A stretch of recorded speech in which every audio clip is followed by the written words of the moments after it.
Alright, let's begin with the class.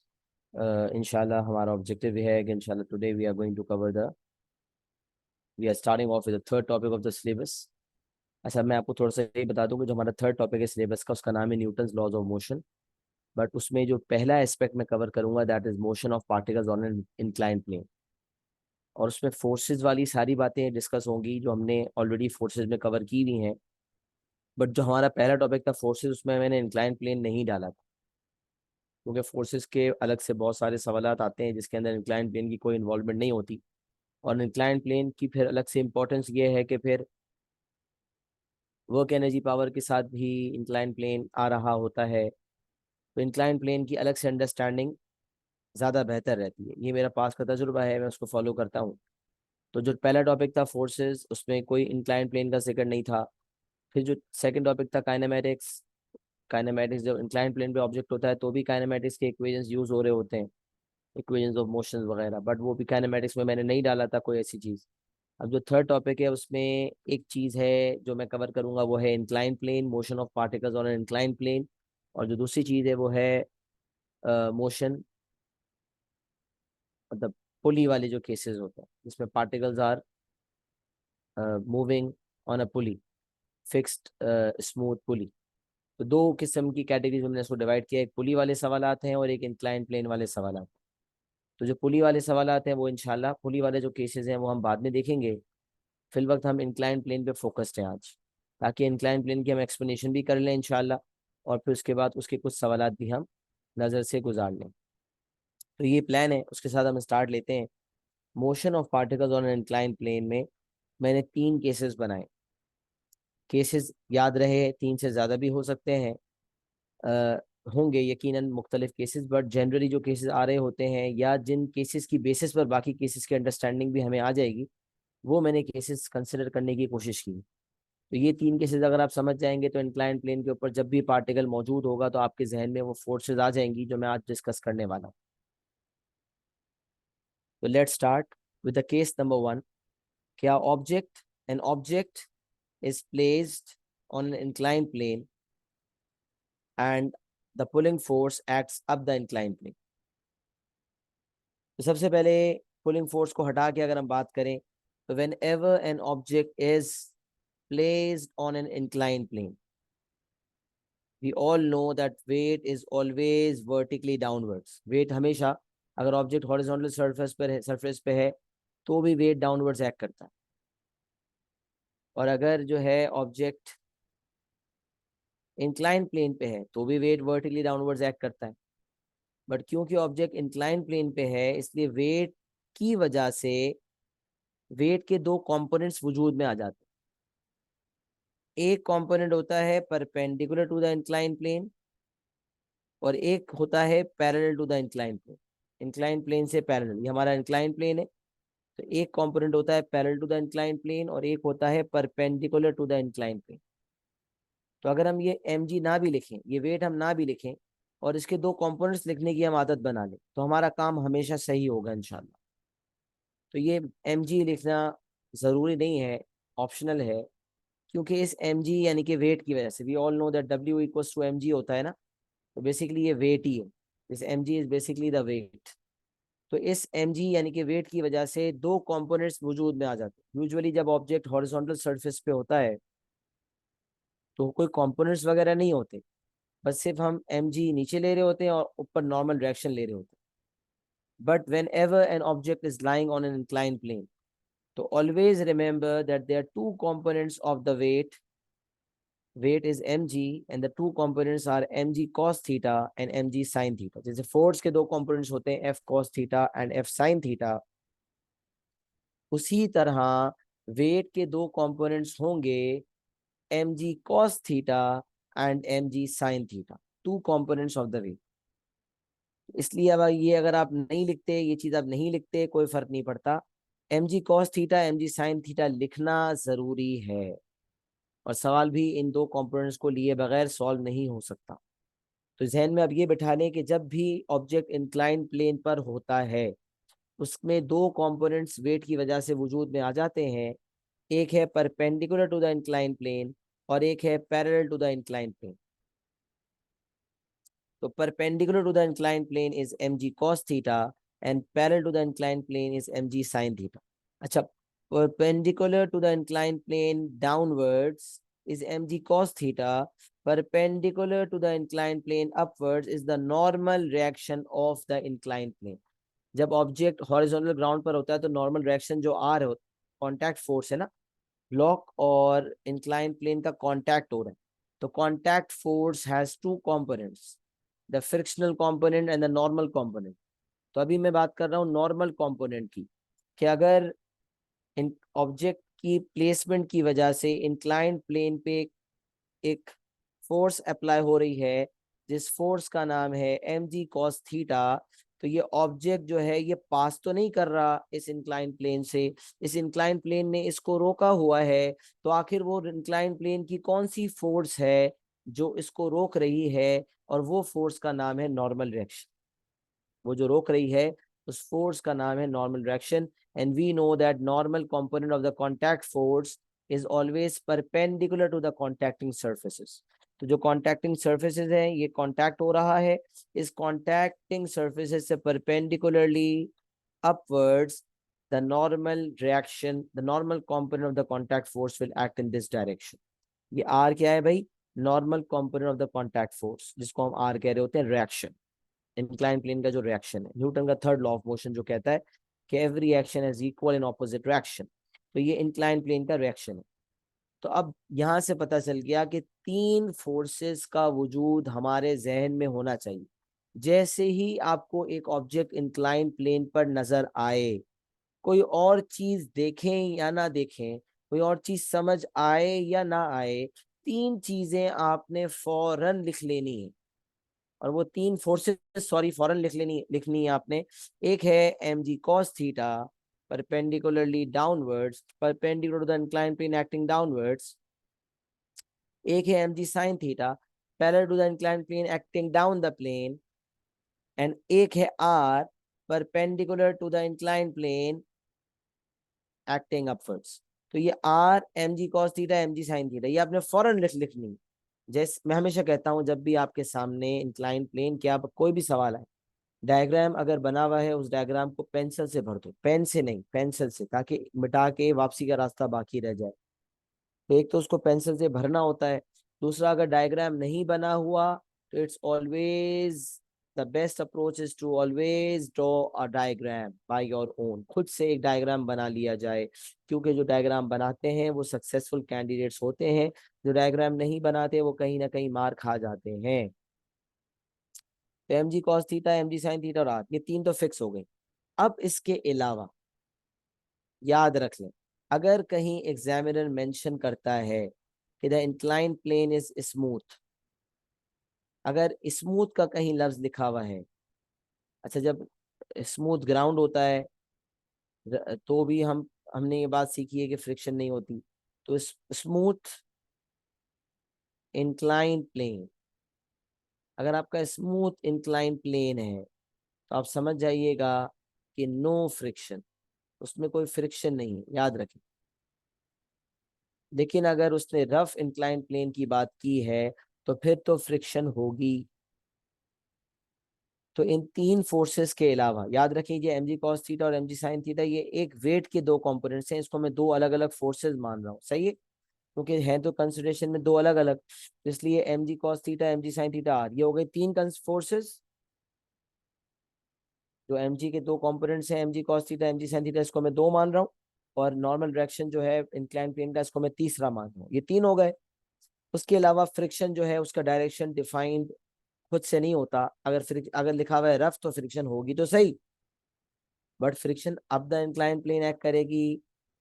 Friction is the frictional component of the contact force always acts parallel to the contacting surfaces. इसका मतलब या तो वो up the incline plane act करेगी या down the incline plane act करेगी, but हमें उसका डायरेक्शन जब तक नहीं पता चलेगा, जब तक एग्जामिनर कोई चीज मेंशन ना कर दे। तो क्या मेंशन कर सकता है वो अभी हम कंसिडरेशन में लाते हैं इंशाल्लाह। But R mg cos theta mg sin theta के अलावा जो चौथी चीज है वो है फ्रिक्शन, और जो पांचवी चीज है वो है पुलिंग फोर्स। अब जो केसेस मैंने बनाए वो पुलिंग फोर्स के केसेस है, कि पुलिंग फोर्स किस तरह से एक्ट कर रही है। तो जो केस नंबर 1 है वो कह रहा है pulling force acts up the incline plane. Number 1, pulling force is parallel to the incline plane and is acting up the incline plane. दोनों बातें। पुलिंग फोर्स, ये जो पी एफ लिखा हुआ है इसका मतलब पुलिंग फोर्स है।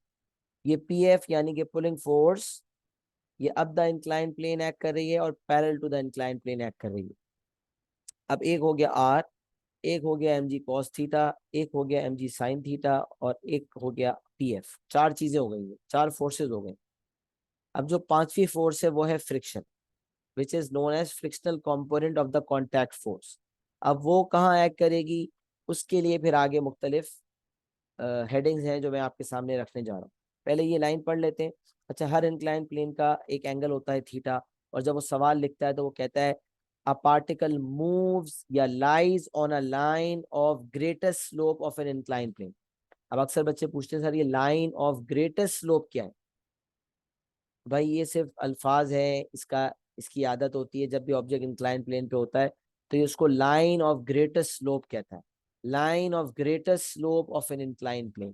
तो इसमें कोई कंफ्यूज होने की बात नहीं है, इसका यही मतलब है कि ऑब्जेक्ट इंक्लाइन प्लेन पे मौजूद है, उसके दो कंपोनेंट्स पे लागू जो होंगे वो है एम जी कॉस थीटा और एम जी साइन थीटा और नॉर्मल डायरेक्शन। ये तीन तो फिक्स हो गए। और पुलिंग फोर्स विल डिपेंड कि उसका डायरेक्शन क्या है, वो मुख्तलिफ केसेस से आपके सामने रखूंगा। और फ्रिक्शन जो है वो अप द इंक्लाइन प्लेन भी हो सकती है, डाउन द इंक्लाइन प्लेन भी हो सकती है, but it will always be parallel to the incline plane and it will depend upon what the examiner has given in the question. तो पहली बात जो कि एम जी कॉस थीटा और एम जी साइन थीटा के बारे में है वो ये कि when an object is placed on an incline plane, two forces act on it which are called the two components of weight. Force number 1, the first component of the weight is mg cos theta. This force acts perpendicular to the inclined plane. The second force, which is the second component of the weight, is mg sin theta. This force acts parallel to the inclined plane. Parallel भी है और down the inclined plane भी है, जो object को नीचे ले जाने की कोशिश कर रही है। जब आप किसी ऑब्जेक्ट को इंक्लाइन प्लेन पे रखते हैं तो ऑटोमेटिकली वो नीचे जाने की कोशिश में लगा होता है, बल्कि अक्सर केसेस में नीचे जा भी रहा होता है, स्लाइड कर रहा होता है।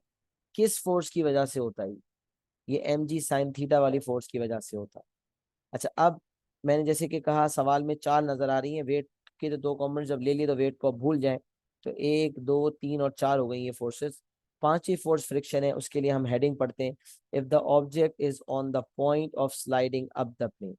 अच्छा, कभी लिखता है on the point of sliding up, about to move up, about to move down, तो ये कहे ना अबाउट टू मूव अप या अबाउट टू मूव डाउन या on the point of slipping या on the point of sliding, इन तमाम बातों का मतलब ये है कि ऑब्जेक्ट अभी मूव नहीं कर रहा, currently it is in equilibrium, but that is the last stage of equilibrium which is called limiting equilibrium. जब भी लिखा हुआ हो on the point of slipping, on the point of sliding या अबाउट टू मूव, अब about to move up या about to move down, on the point of sliding up या sliding down, on the point of slipping up या slipping down, slipping up या slipping down, मुख्तलिफ बातें कर सकता है। ऑन द पॉइंट लिखा हुआ हो या अबाउट टू मूव लिखा हुआ हो, आप समझ जाइएगा कि ऑब्जेक्ट अभी मूव नहीं कर रहा, मूव करने वाला है। तो चूंकि ये मूव नहीं कर रहा लिहाजा अभी ये रेस्ट पर है, इक्विलिब्रियम में है, और क्योंकि ये लास्ट स्टेज ऑफ इक्विलिब्रियम है, मतलब हल्की सी भी फोर्स जो है वो बढ़ेगी तो ये मामला इक्विलिब्रियम से बाहर हो जाएगा। तो इसीलिए इसको हम कहते हैं ये लिमिटिंग इक्विलिब्रियम वाला केस है। और हमने ये फोर्सेस में सीखा था पहले टॉपिक में कि जब लिमिटिंग इक्विलिब्रियम होता है तो F equals to mu R होता है, और जब सिर्फ इक्विलिब्रियम होता है जिसमें लिमिटिंग नहीं होता तो उस केस में फ्रिक्शन जो है लेस देन म्यू आर होता है। मतलब सिर्फ इक्विलिब्रियम लिखा है तो F less than equals to mu R, क्योंकि सिर्फ इक्विलिब्रियम का मतलब होता है कि लिमिटिंग भी हो सकता है और लिमिटिंग नहीं भी हो सकता। तो अगर लिमिटिंग नहीं है, लिमिटिंग इक्विलिब्रियम नहीं है तो F less than mu R, और अगर लिमिटिंग है तो F equals to mu R. तो ये अब ध्यान में रखें, जब इक्विलिब्रियम की बात करता है तो F less than mu R होता है, और जब लिमिटिंग इक्विलिब्रियम की बात करता है तो F equals to mu R होता है। जब भी वो F equals to mu R use करवाना चाहता है वो इस तरह से अबाउट टू मूव अप या अबाउट टू मूव डाउन वाली बात कहीं ना कहीं मेंशन करता है, जिससे हम समझ जाते हैं कि ये लिमिटिंग इक्विलिब्रियम है और एफ जो है वो म्यू आर के बराबर। ये बातें मैंने आपको टॉपिक नंबर 1 फोर्सेज में अच्छी तरह एक्सप्लेनेशन के दौरान ही समझाई थी। अच्छा, अब यहाँ पर जो लिखा हुआ है कि अगर object on the point of sliding up the plane, pulling force की वजह से ऑब्जेक्ट पे ऊपर की तरफ खिंचाव है और उसको ऊपर ड्रैग करने की कोशिश की जा रही है, ब्लॉक को ऊपर पुल करने की कोशिश की जा रही है, और ऑब्जेक्ट इस पुलिंग फोर्स की वजह से ऊपर जाने वाला है, जा नहीं रहा, याद रहे, is on the point of sliding up the plane, ऊपर जाने वाला है। तो इसका मतलब ऊपर वाली फोर्स इतनी ज्यादा हो चुकी है कि अब हल्की सी बढ़ेगी और ऑब्जेक्ट ऊपर चला जाएगा, लेकिन क्योंकि अभी ये ऊपर गया नहीं है, ऊपर जाने वाला है, लिहाजा friction will act down the plane, friction parallel to the incline plane होगी और down the incline plane act करेगी, ये वाला मामला एक्ट करेगा, ये हो जाएगा। तो ऊपर की तरफ पुलिंग फोर्स, नीचे की तरफ एफ और नीचे की तरफ एम जी साइन थीटा, क्योंकि इक्विलिब्रियम है तो pulling force will be equals to friction plus M G sine theta. तो अब देखें, फ्रिक्शन के मैंने बारे में आपको बता दिया, क्योंकि object about to move up है, लिहाजा friction down the incline plane होगी, बट होगी parallel to the incline plane ही। अब पांच हो गई, एक, पांच फोर्सेस हो गई, एक दो तीन चार पांच। अब पांच में से जो तीन है वो पैरेलल टू द, सॉरी, पांच में से जो तीन है F, M G sine theta और पुलिंग फोर्स, ये parallel to the incline plane है, और आर और एम जी कॉस थीटा ये perpendicular to the incline plane है। तो परपेंडिकुलरली भी हम देखेंगे तो इक्विलिब्रियम वाली बात आएगी, up equal to down, right equal to left, और अगर पैरेलल देखेंगे तो भी ध्यान में आएगा, लिमिटिंग इक्विलिब्रियम है, इसका मतलब right equal to left, up equal to down.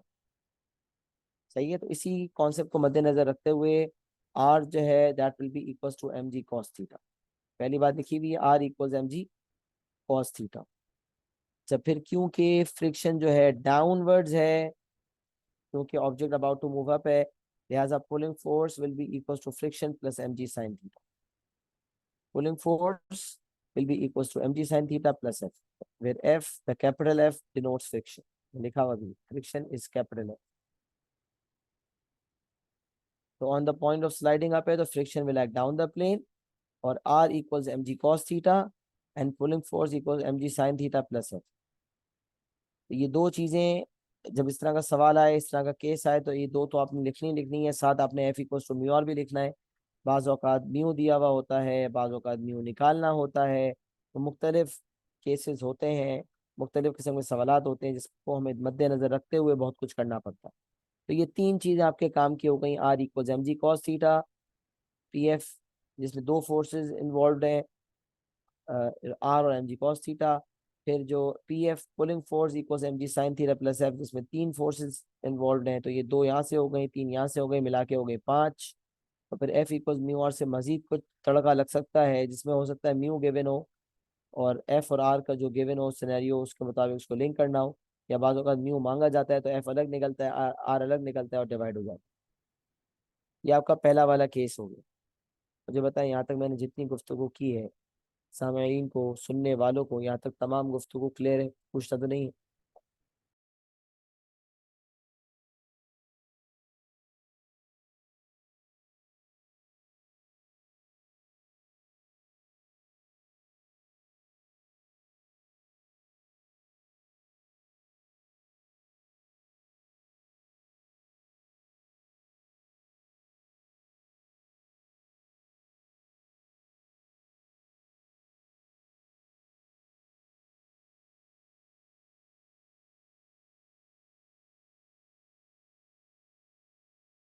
जी बेटा, सब एक्नॉलेजमेंट दे दें, is everyone clear till here?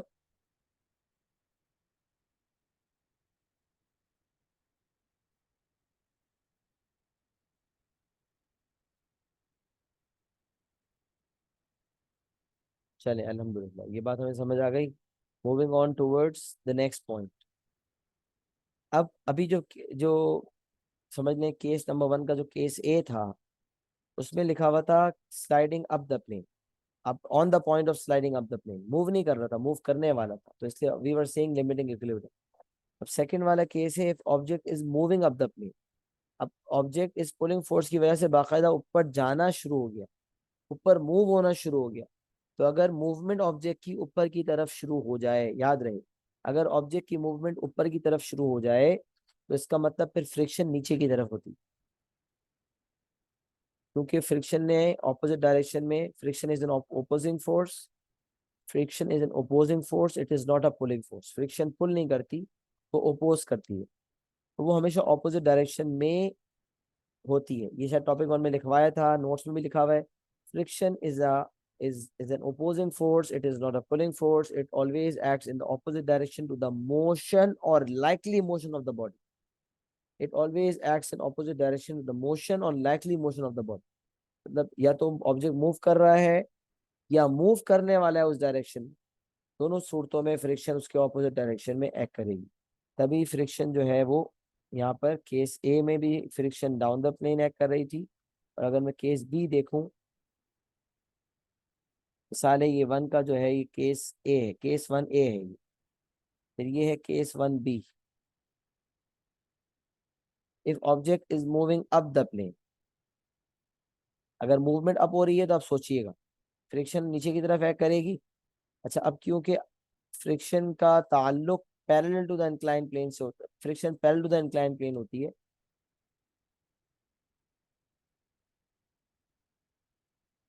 लिहाजा पुलिंग फोर्स, मैं पता नहीं क्या कहना चाहता, मेरे जहन से थोड़ा सा निकल गया। Friction parallel to the incline होती है, और पैरेलल होती है, और R perpendicular to the incline plane होता है। तो बताने का मकसद ये है कि जब पुलिंग फोर्स में वैल्यू में चेंजिंग आती है, तो मूवमेंट या तो नहीं हो रही होती तो होना शुरू हो जाती है, या अगर कमी आती है तो पुलिंग फोर्स में, तो अगर ऑब्जेक्ट मूव कर रहा होता है तो फिर वो रुक जाता है। लेकिन आर पे और एम जी कॉस थीटा पे कोई फर्क नहीं आता इसका। लिहाजा इसीलिए पार्ट बी में अगर देखा जाए, केस 1 बी में, if object is moving up the plane, तो ऊपर मूवमेंट करने की वजह से फ्रिक्शन तो नीचे की तरफ होगी। अब क्योंकि ऊपर मूवमेंट हो रही है, मतलब पुलिंग फोर्स मूव करने में कामयाब हो गई, तो हम कहेंगे pulling force is greater than friction plus M G sine theta. ये दोनों मिलके भी पुलिंग फोर्स का मुकाबला नहीं कर पाए, इसका मतलब पुलिंग फोर्स जो है friction plus M G sine theta से ग्रेटर है। यहाँ pulling force M G sine theta plus F के बराबर थी, क्योंकि लिमिटिंग इक्विलिब्रियम था। बट अब क्या हुआ, ये पुलिंग फोर्स जो है वो एम जी साइन थीटा और एफ से ज्यादा हो गई। ठीक है, पहला स्टेप यही है, R equals M G cos theta, इसमें कोई तब्दीली नहीं है। Friction will act down the plane, इसमें कोई तब्दीली नहीं है। R equals M G cos theta, इसमें कोई तब्दीली नहीं है। यहाँ pulling force M G sine theta plus F के बराबर थी, और केस 1 बी में pulling force M G sine theta plus F से ज्यादा है। एफ का डायरेक्शन मैंने लिखा हुआ तो है, यहाँ लिखा हुआ नहीं है, लेकिन यहाँ लिखता हूँ तो ये फ्रिक्शन यहाँ हो जाएगी। Pulling force is greater than friction plus M G sine theta. और फिर जब ये चीज लिखते हो, ये पता है मैं क्यों आदत डलवाता हूँ इनइक्वालिटी लिखने की? कुछ सवालात ऐसे होते हैं जिसमें वो इनइक्वालिटी में कोई चीज प्रूव करने का मुझे कहता है, तब इन इन जब वो इनइक्वालिटी फॉर्म में कोई चीज प्रूव या शो करने का कहेगा, तो मेरी जब प्रैक्टिस ही नहीं होगी इस चीज की, direct net force equals to M लगाने की आदत होगी, तो मैं फंस जाऊंगा। तो अल्टीमेटली तो मुझे यूजुअली ये लगाना होता है, नेट फोर्स इक्वल्स एम।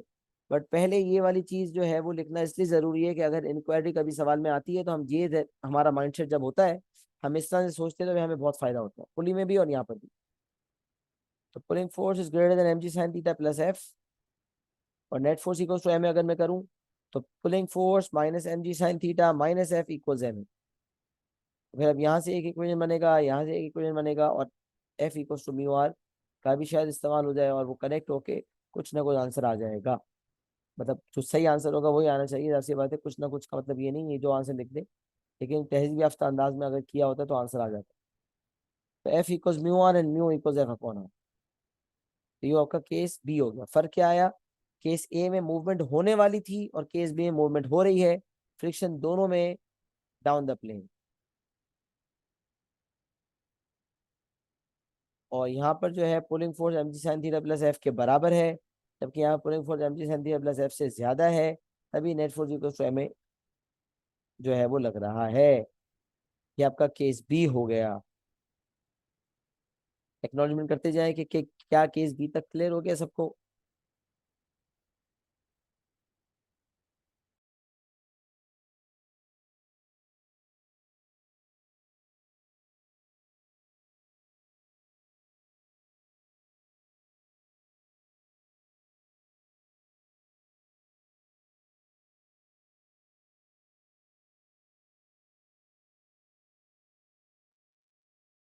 अच्छा, यहाँ तक बात समझ आ रही है, सही है। केस 1A 1B 1B समझ में आ गया। केस 1C में क्या है? If object is on the point of sliding down the plane. अब ये केस ए से मिलता जुलता है, बस यहाँ पर क्या था, on the point of sliding up the plane था, और ये on the point of sliding down the plane है। दोनों लिमिटिंग इक्विलिब्रियम के अल्फाज, बस फर्क है अब डायरेक्शन ऑफ फ्रिक्शन का। तो क्योंकि केस ए में ऑब्जेक्ट ऊपर जाने वाला था, स्लाइडिंग अप द प्लेन होने वाला था, तो फ्रिक्शन डाउनवर्ड्स थी। यहाँ क्योंकि लिखा हुआ है slide on the point of sliding down the plane, तो फ्रिक्शन अपवर्ड्स हो गई। Friction will act up the plane. अच्छा, अब यही वाला केस चल रहा है, तो R equal M G cos theta में कोई फर्क नहीं है, ये एज इट इज कॉपी हो जाएगा। जो फर्क आएगा वो बाकी सेकेंड इक्वेशन में आएगा। अब जरा सोचिएगा, इस पुलिंग फोर्स के बावजूद ऑब्जेक्ट ऊपर नहीं नीचे जाने वाला है। मतलब समझ लें एक बच्चा है और एक बहुत भारी ब्लॉक जो है उसको खींचने की कोशिश कर रहा है, तो बच्चे की पुलिंग फोर्स तो है बहुत ज्यादा, लेकिन जो ऑब्जेक्ट का वेट है वो उससे भी ज्यादा है। वो ब्लॉक को नीचे ले जाने की कोशिश में है और पुलिंग फोर्स ऊपर ले जाने की कोशिश में है। तो net force equal M A के मुताबिक अगर हम देखें, तो अगर ऑब्जेक्ट ऊपर जाने वाला है तो net force equal to M A तो लगेगा ही नहीं, क्योंकि अभी जा नहीं रहा, जाने वाला, मतलब अभी लिमिटिंग इक्विलिब्रियम में। तो right equal to left, up equal to down लगेगा। बस फर्क क्या आया, पुलिंग फोर्स के बावजूद बच्चा उसको खींचने की कोशिश कर रहा था, लेकिन यकीनन बच्चे का हाथ इतने ताकतवर नहीं थे, तो ब्लॉक नीचे ही जा रहा था। अब ऑपोजिट डायरेक्शन के अंदर फ्रिक्शन भी है जो रुकावट बन रही है एम जी साइन थीटा की, और पुलिंग फोर्स जो बच्चे की ताकत है वो भी रुकावट बन रही है। तो पता चला M G sine theta will be equal to pulling force plus friction. M G sine theta is equal to pulling force plus friction, और आर जो है वो एम जी कॉस थीटा के बराबर है। और F equal mu R, mu equal F upon R. ये चीज मैंने हर जगह लिख दी है ताकि कहीं भी इस्तेमाल हो तो आपके जहन में बिल्कुल अच्छी तरह से बैठ जाए।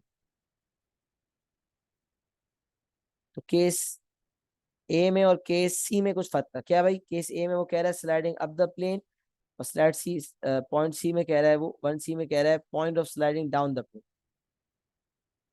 बस फर्क फ्रिक्शन का आया, यहाँ पर फ्रिक्शन डाउन द प्लेन थी और यहाँ फ्रिक्शन अप द प्लेन। अच्छा, फिर हम देखते हैं केस डी इसका, मतलब 1D।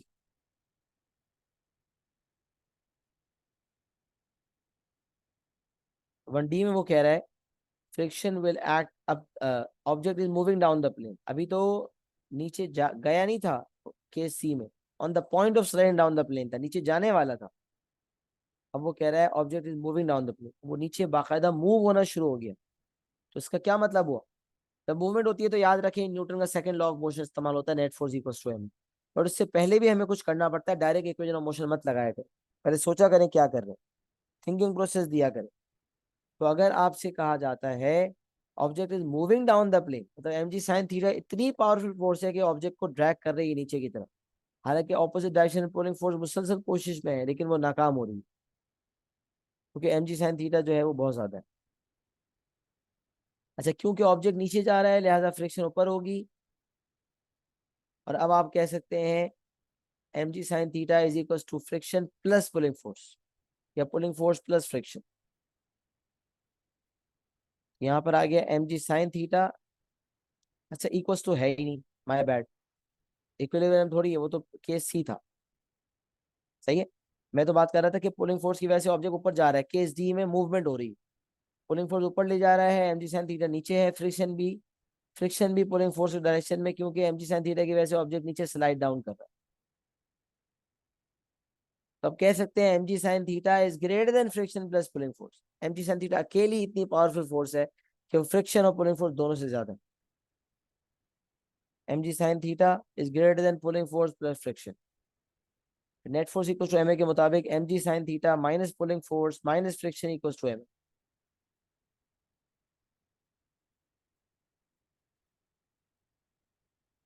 तो सबसे पहले जब भी मूवमेंट हो रही हो तो कोई एक साइड ज्यादा होती है, और जब लिमिटिंग इक्विलिब्रियम होता है तो फिर दोनों साइड बराबर होती है इक्वेशन की, और इक्वल टू का साइन रहता है, बल्कि इनइक्वालिटी का साइन लग रहा होता है। तो if object is moving down the plane, then friction will act up the plane, और mg cos थीटा आ गया, और फ्रिक्शन क्योंकि ऊपर है लिहाजा mg sin theta will be greater than friction plus pulling force, और फिर net force equals to m। mg sin theta is greater than pulling force plus friction, and then Newton's second law of motion is mg sin theta minus pulling force minus friction equals to ma, and then F equals to mu1। ये आपका जो case number 1 है ये मुकम्मल समझ आ गया आपको। Case 1, 1A, 1B, 1C, 1D।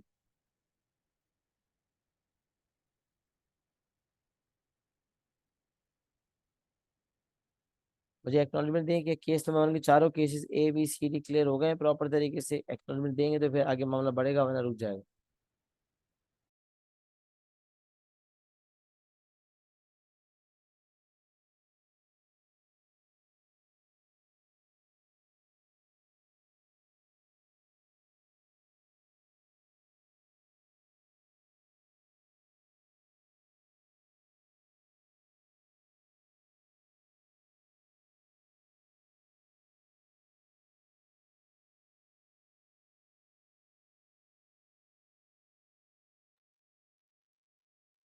चलिए अल्हम्दुलिल्लाह, केस नंबर 1 तक हम सबको क्लियर हो गया।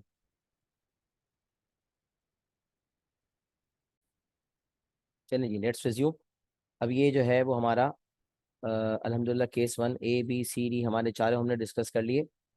इसमें about to move up, and then moving up, and then about to move down, and then moving down. अच्छा, जब मूविंग अप और मूविंग डाउन था तो मैंने इनइक्वालिटी इन्वॉल्व की कि pulling force is greater than mg sin theta plus friction, और फिर मैंने net force equals to ma का इस्तेमाल किया।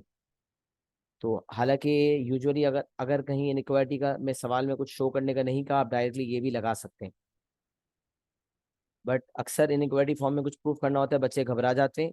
लिहाजा पहले आदत बनाएं ये लिखने की, ताकि आपकी प्रैक्टिस रहे, ताकि कभी अचानक इनइक्वालिटी पूछी जाए तो आप घबराएं मत।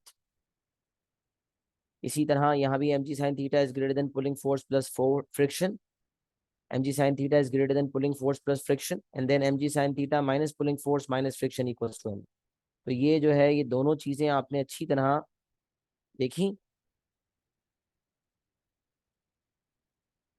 तो बस डायरेक्ट आप ये करना चाहें कर सकते हैं, अगर कुछ शो ना करवाना हो, बट रिकमेंडेड है कि आप ये आदत बनाएं ताकि इनइक्वालिटी में आपकी लिखने की आदत हो। केस 2 क्या है? केस 1 हमने अच्छी तरह डील कर लिया था, केस 2 पे मूव करते हैं। Case 2 is a horizontal force is applied on the object. अब देखें, केस जितने भी केसेस मैं आपको बताऊंगा उसमें जो पुलिंग फोर्स या अप्लाइड फोर्स है, कभी उसको अप्लाइड फोर्स कह रहे हैं, कभी पुलिंग फोर्स कह रहे हैं, पुलिंग फोर्स या अप्लाइड फोर्स है, उसमें चेंजेस आ रहे हैं। अगर कोई ऑब्जेक्ट इंक्लाइन प्लेन पे है तो perpendicular to the incline plane is mg cos theta, parallel to the incline plane is mg sin theta. मैंने कहा था वेट ना लिखें, कोई फर्क नहीं पड़ता, ये लिखने की जरूरत नहीं है, काट देंगे, मतलब दिस इज नॉट मैंडेटरी। तो mg cos थीटा लिखना जरूरी, mg sin थीटा लिखना भी जरूरी।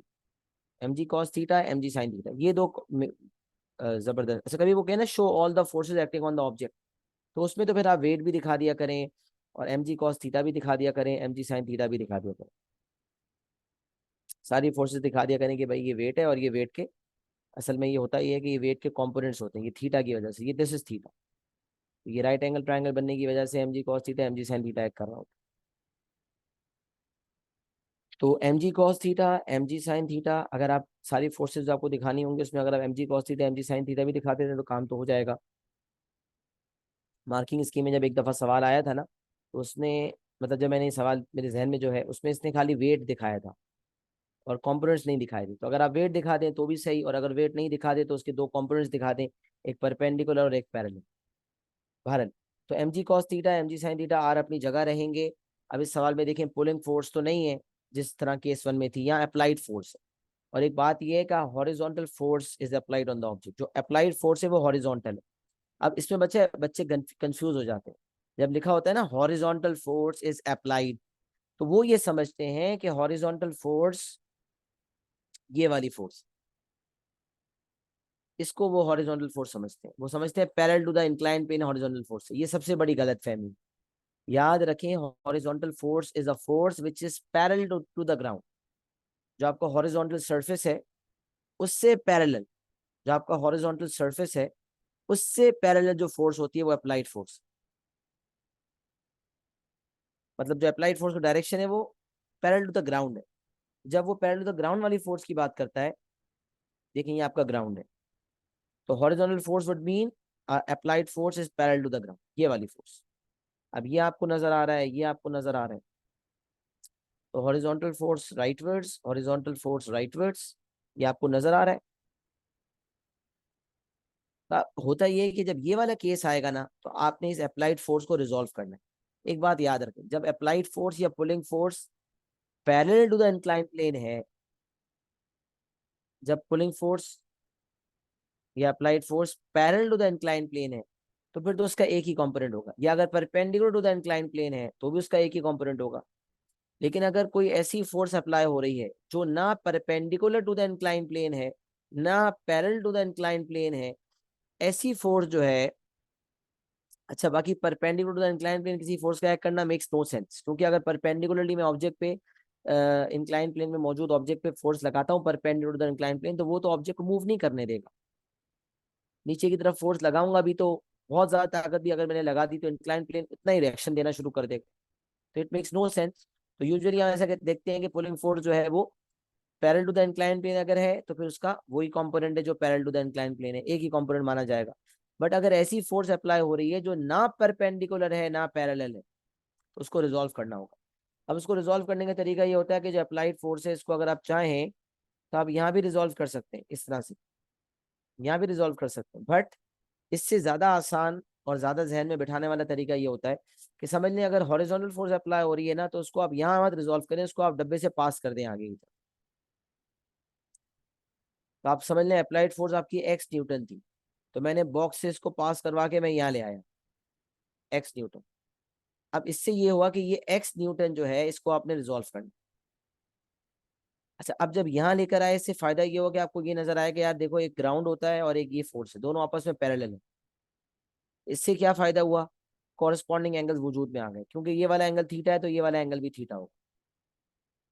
This angle is equal to this angle, ये दोनों एंगल्स कौन से एंगल्स है, ये कॉरेस्पॉन्डिंग एंगल्स है। तो अगर आपको नजर आ रहा है ये वाला एंगल थीटा है और ये वाला एंगल भी थीटा है, and these are parallel to each other, ये दोनों आपस में क्या है, ये दोनों आपस में पैरेलल है। जब दो फोर्सेस आपस में पैरेलल है, सॉरी दो लाइंस आपस में पैरेलल है, इसका मतलब कॉरेस्पॉन्डिंग एंगल वजूद में आएंगे। कहते हैं ना दो पैरेलल लाइंस, एक लाइन कट करती है ट्रांसवर्सल लाइन कहलाती है। ये वाला और ये वाला एंगल ये 30 है तो ये भी 30 होगा, तो ये कहलाते हैं कॉरेस्पॉन्डिंग एंगल्स। बस यही सिनेरियो यहाँ पर भी है, ये वाली लाइन है, ये वाली लाइन है, और ये जो लाइन कट कर रही है transversal line, this line and this line. तो ये वाला एंगल थीटा है, ये वाला एंगल भी थीटा, ये आपको दो नजर आ रही है। सही है, तो दो फोर्सेस जो आपको नजर आ रही हैं, दोनों मतलब मैं कुछ कहना कुछ और चाह रहा था और दिमाग कुछ और कहीं और चला गया। ये हॉरिजॉन्टल है पैरेलल है, ये दोनों हॉरिजॉन्टल है, दोनों पैरेलल लाइन हो गई, तो इसलिए थीटा हो गया। सही, ये समझ में आ गया। अब इस एक्स को रिजॉल्व करना है, तो जब भी अप्लाइड फोर्स हॉरिजॉन्टल होगी उसको आप बॉक्स से पास करवा देंगे, फिर इसको रिजॉल्व करेंगे इनटू इट्स टू कंपोनेंट्स। तब सोचेंगे ये थीटा है और ये जो फोर्स है एक्स न्यूटन है, इसको आप रिजॉल्व करें तो एक component parallel to the incline plane आएगा और एक perpendicular to the incline plane आएगा। अच्छा जो ये parallel to the incline plane है ये 90 डिग्री और थीटा के बीच वाला एंगल वाली साइड है विच इज एडजेसेंट। तो एडजेसेंट वाली जो साइड होती है उसको हम वो फोर्स एफ कॉस थीटा होता है, तो यहाँ एक्स से फोर्स तो एक्स कॉस थीटा, और जो ऑपोजिट वाला कंपोनेंट है वो एक्स साइन थीटा होता है। डायरेक्शन पे खास ख्याल रखें, लेकिन ये जो फोर्स है इसका डायरेक्शन राइटवर्ड्स है, और इसको आपने, ये आपकी बेसिकली फोर्स एक्स है, तो इसके दो कंपोनेंट जो होंगे समझ लें आपने यहाँ से स्टार्ट करके यहाँ तक जाना है, तो पहले यहाँ से यहाँ तक गए और फिर यहाँ से यहाँ तक। डायरेक्शन पे बहुत कंफ्यूजन कुछ बच्चे करते हैं, यहाँ तक कि जो फिजिक्स वाले बच्चे होते हैं वो भी बहुत भंड मारते हैं, तो प्लीज गड़बड़ ना करें। कुछ बच्चे जल्दी में ये डायरेक्शन शो कर दे, डायरेक्शन आपने ऑर्डर कर दिया, किसी ने ये डायरेक्शन कर दिया, समझ लें सारा गेम बिगड़ जाएगा, सब खराब हो जाएगी बात। तो मामला बिगड़े ना उसके लिए जरूरी है कि आपका डायरेक्शन सही हो। तो अगर एक्स आपका राइट की तरफ है तो यहाँ एक्स कॉस थीटा हो जाएगा, यहाँ एक्स साइन थीटा हो जाएगा। सही है, तो एक्स फोर्स है जिसे रिजॉल्व करना है, ये हो गया एक्स कॉस थीटा और ये हो गया एक्स साइन थीटा। अब आप एक्स को भूल जाए, आपने एक्स कॉस थीटा देखना है, एक्स साइन थीटा देखना है, और उसी की बेसिस पर काम होगा। अच्छा, अब हमारे पास एम जी कॉस, जैसे एम जी के दो कॉम्पोनेंट्स ले लिए थे, अब एम जी को भूल जाए। एम जी कॉस थीटा काम का, एम जी साइन थीटा काम का, नॉर्मल कॉम्पोनेंट हमारा जो आर है, नॉर्मल डायरेक्शन, ये काम का है, एक्स कॉस थीटा काम का है, एक्स साइन थीटा काम का है। ये हो गए 5 फोर्सेस, 1 2 3 4 5, ये 5 हो गई। इन 5 के अलावा छठी फोर्स फ्रिक्शन है। अब फ्रिक्शन को कहाँ लेना है, सवाल ये पैदा होता है। अब दैट विल डिपेंड। फ्रिक्शन, अगर सरफेस स्मूथ है, अगर स्मूथ का लफ्ज लिखा है, फिर तो फ्रिक्शन का वजूद ही नहीं है, फिर तो फ्रिक्शन होगी ही नहीं। लेकिन अगर सरफेस स्मूथ नहीं है, सरफेस आपका स्मूथ नहीं, रफ है, तो रफ के केस में याद रखें एक बात, फ्रिक्शन का डायरेक्शन किसी ना किसी तरह एग्जामिनर इंडिकेट करेगा। कुछ सवाल ऐसे होते हैं जिसमें वो इंडिकेट नहीं करता, तो फिर उस केस के अंदर हम दोनों केसेस लेकर मल्टीपल वैल्यूज निकालते हैं, जो आगे मैंने नोट फॉर्म में लिखा हुआ भी है, उसको थोड़ी देर बाद में एलैबोरेट करता हूँ। बट यूजुअली जब वो एक ही केस डील करवाना चाहता है, कोई एक स्पेसिफिक वैल्यू ऑफ एक्स निकलवाना चाह रहा होता है, या कोई स्पेसिफिक एक चीज निकलवाना चाह रहा होता है, उस केस में वो गाइड करता है। तो यहाँ पर अब ये 1 2 3 4 5 और छठी फ्रिक्शन है। अच्छा, अब सर समझें, सबसे पहले हम बात करते हैं perpendicular to the incline plane, क्योंकि मूवमेंट तो कभी perpendicular to the incline plane नहीं होती ना, मूवमेंट तो parallel to the incline plane होती है। तो perpendicular to the incline plane अगर हम बात करें तो आर है, एम जी कॉस थीटा है और एक्स साइन थीटा। हम डायरेक्शन चेक करें, एम जी कॉस थीटा जो है वो परपेंडिकुलरली डाउनवर्ड्स ले जाने की कोशिश कर रहा है, एक्स साइन थीटा भी परपेंडिकुलरली डाउनवर्ड्स ले जाने की कोशिश में है, लेकिन परपेंडिकुलरली डाउनवर्ड्स वो नहीं जा रहा, क्योंकि इंक्लाइन प्लेन जो है उसके अंदर कुवत है कि वो अपने, इंक्लाइन प्लेन अगर कमजोर होगा तो वो ब्रेक हो जाएगा। तो अगर वो इतना पावरफुल है कि ब्रेक नहीं होता, तो उसका नॉर्मल रिएक्शन होगा, और ये नॉर्मल रिएक्शन जो है, ये M G cos theta X sine theta दोनों के बराबर होगा। Up equals to down, perpendicular to the incline plane अगर हम बात करें तो अपवर्ड्स इक्वल्स टू डाउनवर्ड्स, तो R is equals to M G cos theta plus X sine theta. तो ये देख सकते हैं, R equals to M G cos theta plus X sine theta. अच्छा, अब सवाल, अगर यहाँ हेडिंग लिखी हुई object is moving up the plane, तो ये तो आपको मैंने बता दिया, ये बराबर है R equals X sine theta plus M G cos theta. उसके अलावा अगर इस एक्स कॉस थीटा की वजह से ऑब्जेक्ट बाकायदा ऊपर की तरफ मूव कर रहा है, अच्छा, अबाउट टू मूव अप होता है, अबाउट टू मूव डाउन होता है, वो मैंने ऑलरेडी केस 1 के थ्रू समझा दिया। यहाँ भी अगर अबाउट टू मूव अप है तो एक्स कॉस थीटा ऊपर हो जाएगा, और फ्रिक्शन डाउन होने की वजह से ये हो जाएगा X cos theta is equal to M G sine theta plus F. अगर अबाउट टू मूव अप है तो अबाउट टू मूव अप, सही है। अगर अबाउट टू मूव अप होगा तो X cos theta M G sine theta plus F के बराबर हो जाएगा। बट यहाँ पर वो मूविंग अप द प्लेन है, तो एक्स कॉस थीटा जो है ये ग्रेटर देन एम जी, अगर मतलब यहाँ तो इक्वल टू है, लेकिन अगर मूविंग होगी तो फिर ग्रेटर देन हो जाएगा। तो देखें यहाँ पे यही है, X cos theta is greater than M G sine theta plus F, क्योंकि मूविंग अप है। आप देख सकते हैं यहाँ ऑब्जेक्ट मूविंग अप है, लिहाजा फ्रिक्शन डाउनवर्ड है, लिखी हुई भी है friction will act down the plane. तो ऊपर मूवमेंट की वजह से एक्स कॉस थीटा जो है, X cos theta will be greater than M G sine theta plus friction. X cos theta will be greater than M G sine theta plus friction. X cos theta is greater than M G sine theta plus friction. अगर ये about to move up होता, मतलब equilibrium होता, तो ये equal हो जाता, ये बात मैंने मेंशन कर दी। बट क्योंकि ये मूविंग अप है, लिहाजा एक्स कॉस थीटा ज्यादा है, X cos theta is greater than M G sine theta plus F. और फिर ग्रेटर देन वाली चीज जो है वो, सॉरी, मतलब जो ग्रेटर वाली साइड है उसमें से लेसर वाली साइड को माइनस करके net force equal to M A लगा देते हैं। तो X cos theta minus M G sine theta minus F equal M. सही है। फिर वही बात है कि अगर इनइक्वालिटी का कहीं जिक्र है या कुछ शो करना है तो इसको यूज करते हैं हम। बाकी ये डायरेक्ट अगर ये भी लगाया जाए तो सही है, बट आदत के मुताबिक ये लिखें तो बेहतर है, ताकि जब भी इनइक्वालिटी आए तो आपका दिमाग उसी तरह काम करे। ये अबाउट टू मूव वाला केस हो गया। और अगर कहीं कोएफिशिएंट ऑफ फ्रिक्शन का जिक्र है या मांगा गया है या दिया हुआ है, तो फिर ये चीज भी इस्तेमाल होती है, एफ इक्वल्स म्यू आर या फिर mu equals F upon R, जो भी रिक्वायर्ड है उसके मुताबिक। अच्छा, केस 2A समझ लेंगे, आपका केस 2A हो गया। केस 2A और केस 2B में क्या फर्क है? केस 2A और बी में ये फर्क है कि केस 2B में अबाउट टू मूव डाउन है। अच्छा, अबाउट टू मूव डाउन नहीं, मूविंग डाउन। फिर यही बात डिस्कस करते हैं। अगर मूविंग डाउन के बजाय अबाउट टू मूव डाउन होता, मूव नहीं हो रहा होता, नीचे होने वाला होता, तो फ्रिक्शन ऊपर होती और हम कहते हैं mg sin theta equals x cos theta plus f। mg sin theta equals x cos theta plus f, अगर ये अबाउट टू मूव डाउन होता तो। बट यहाँ पर ये अबाउट टू मूव डाउन नहीं है, बाकायदा नीचे मूव कर रहा है। जब ऑब्जेक्ट स्लाइड कर रहा है डाउनवर्ड्स, मूविंग डाउनवर्ड्स है, तो फ्रिक्शन ऊपर की तरफ होगी। और नीचे मूव करने की वजह यह है कि mg sin थीटा जो है वो f और x cos थीटा दोनों से ज्यादा पावरफुल है। तो mg sin theta is greater than f plus x cos theta.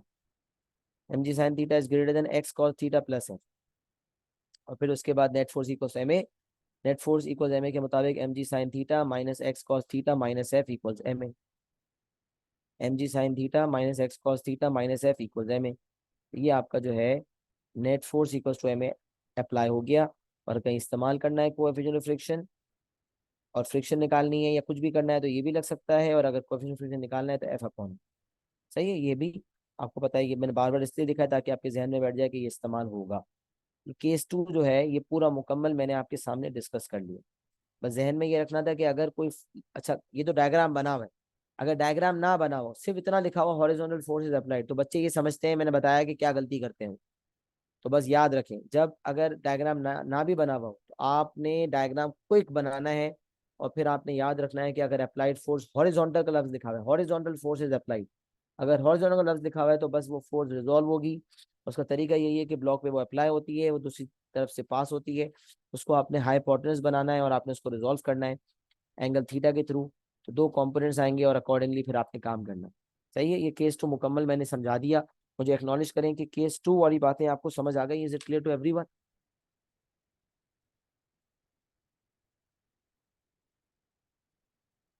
Acknowledgement दिए तो फिर केस 3 की तरफ बढ़ता हूँ इंशाल्लाह।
तो माइक ऑन करके पूछ सकते हो, पूछना है कुछ तो। First which a perpendicular and parallel to the plane can't be resolve, right? हाँ बिल्कुल, जो फोर्सेस, अगर कोई फोर्स है परपेंडिकुलर है या पैरेलल है तो फिर तो रिजॉल्व करने की जरूरत ही नहीं है ना।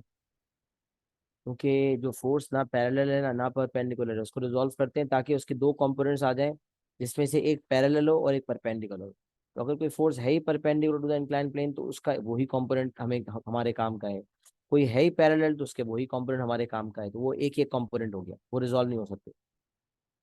और अगर कोई फोर्स जो है वो इंक्लाइन प्लेन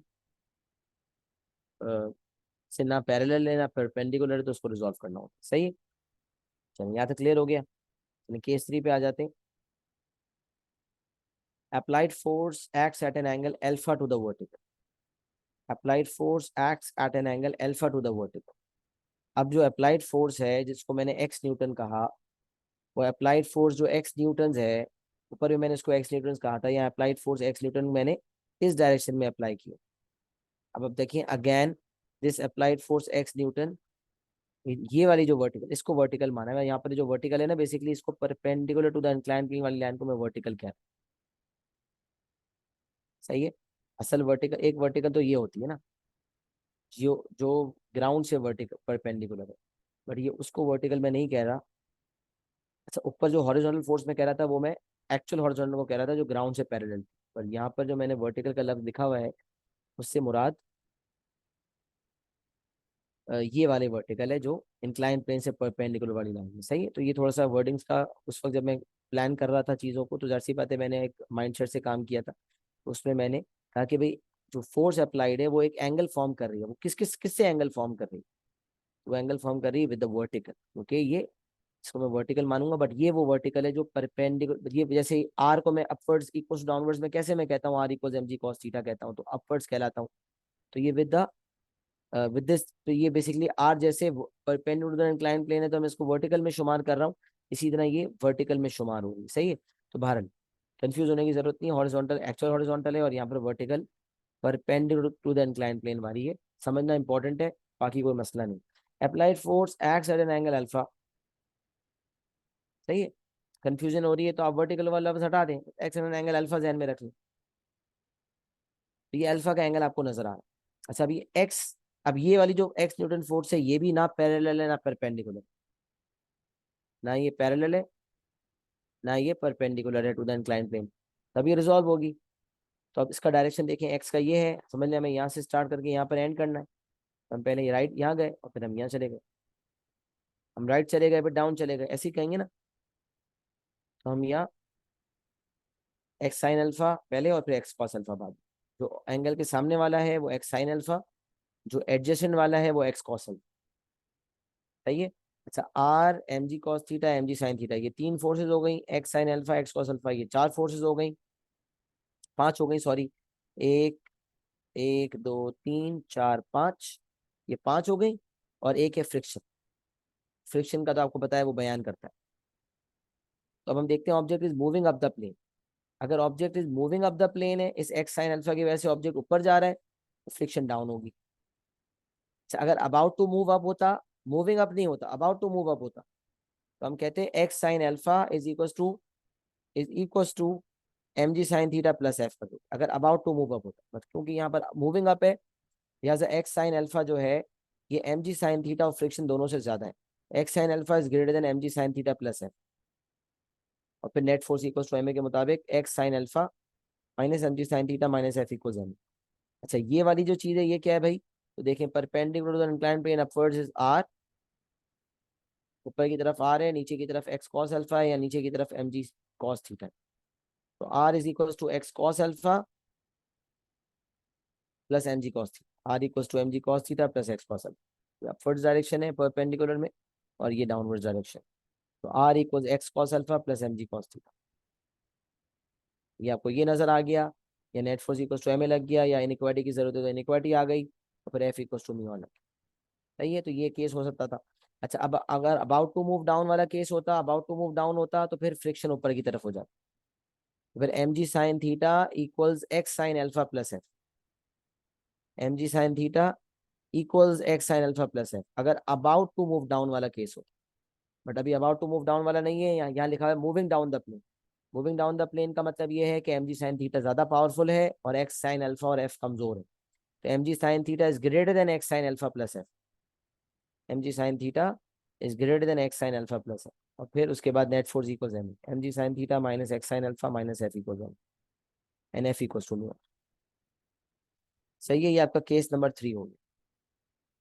तो ऐसे और भी केसेस हो सकते हैं, फोर्स अप्लाइड फोर्स यहाँ पर एक्ट कर सकती है, वो विद द हॉरिजॉन्टल, यानी कि वो लाइन जो parallel to the incline plane है, द एंगल और alpha with the line which is parallel to the incline plane, मतलब angle alpha to the incline plane लिखा होता है सवाल में ना, कि इंक्लाइन प्लेन से अल्फा डिग्री का एंगल फॉर्म हो रहा है, तो उस केस में इसका मतलब यही होता है। देखिए यहाँ फोर्स लग रही है तो इंक्लाइन प्लेन से अल्फा डिग्री का एंगल है, तो फिर इसको रिजॉल्व करेंगे इनटू इट्स टू कंपोनेंट्स। तो किसी भी तरह अगर फोर्स ऐसी है जिसको रिजॉल्व करने की जरूरत है उसको रिजॉल्व करेंगे, अगर वो अगर वो डायरेक्टली पैरेलल या perpendicular to the incline plane तो रिजॉल्व करने की जरूरत नहीं। केस 3 मैंने समझाया, मुझे बताएं यहाँ तक बात समझ आ रही है? Case 3 is clear to everyone?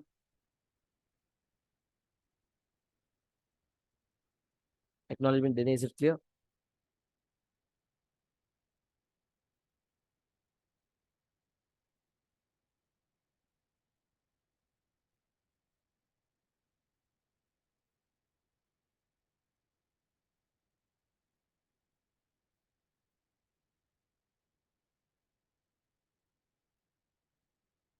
जी जनाब, यहाँ तक बात समझ आ रही है? Is it clear to everyone और नॉट? Please acknowledge.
यहाँ तक बात समझ आ गई है?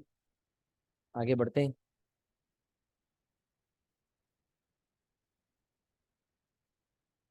अच्छा जी, अब नोट पढ़ लेते हैं। अल्हम्दुलिल्लाह जहाँ तक सबको क्लियर है। नोट, हमारे पास दो नोट्स हमें नजर आ रहे हैं, right?